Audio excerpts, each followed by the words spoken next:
So the process is that you heat it up in the coal until it's glowing, and then you pound it out to stretch out the metal?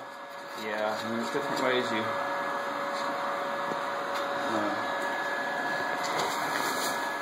different ways you heat it up. This is going to smoke a lot. That's just extra coal? Yeah, it was getting down below the rim of the rotor, and so I couldn't... I had to angle my pieces down, but I don't want the tips superheated because they can get brittle. Got it. So how long does it smoke like this after you put in new coal? So most of the natural oils, the coal are burned out. About 5 minutes.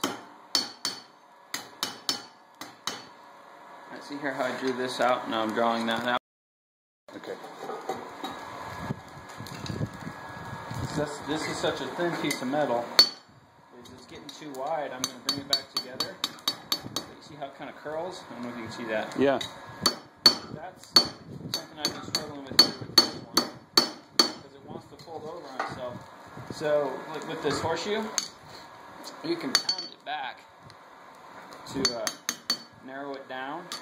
You can pound it really hard. It's not going to double on itself because it's such a thick piece of steel. But that one's not, so it takes a lot longer. Got it.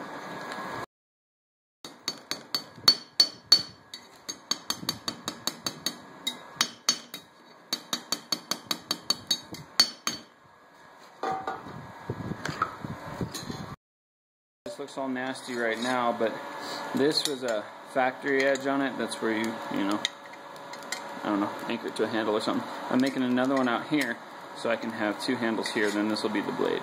For a draw knife, For a small draw knife. Yeah, cool.